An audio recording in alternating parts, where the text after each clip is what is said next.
आम्ही आज जो उमेदवारी अर्ज दाखल केला आहे, सुरेखा हर्ष श्रंगारे यांच्या नावाने आज उमेदवारी अर्ज दाखल केलेला आहे। मी बॅरिस्टर असदुद्दीन ओवैसी साहेब, इम्तियाज जलील साहेब आणि समीर साजिद बिल्डर साहेब यांचा आभार व्यक्त करतो की त्यांनी आमच्या बीडमध्ये ही उमेदवारी दिलेली आहे। मागच्या काळामध्ये आपण पाहिलं 2016-17 मध्ये आमचा उमेदवार या ठिकाणी क्रमांक 2 वर होता, फक्त 1600 मतांचा आम्ही पराभूत झालो होतो। परंतु यावेळेस आम्ही मोठ्या मताधिकांनी जिंकू, कारण आमचं जे विजन आहे ते विकासासाठी आहे आणि येणाऱ्या काळामध्ये आम्ही सर्व मिळून या ठिकाणी विकासासाठी झटणार आहोत। किती जागेसाठी उमेदवारी आहे? आम्ही 21 जागेसाठी या ठिकाणी उमेदवारी दाखल केलेली आहे आणि निश्चितच पूर्ण बीड शहरामध्ये एमआयएमचं वातावरण हे मजबूत आहे आणि आम्ही जिंकण्याची आम्हाला अपेक्षा आहे।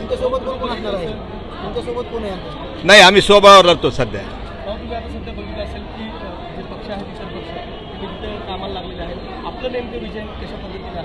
बघा, नगरपालिका म्हणजे मूलभूत सुविधा देणारी एक संस्था आहे।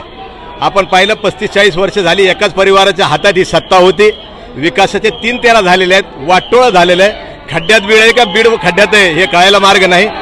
क्षीरसागर कुटुंबाची आलटून पालटून या ठिकाणी सत्ता राहिलेली आहे। आम्ही फक्त मूलभूत सुविधा, स्वच्छ पाणी 3 दिवसाला, चांगल्या सडक, लोकांचे मनके सरळ राहावेत म्हणून, आणि स्वच्छता, रोगराई पसरू नये म्हणून चांगली स्वच्छता राहील आणि शिक्षण दर्जेदार मिळावं याचे आम्ही प्रयत्न करू।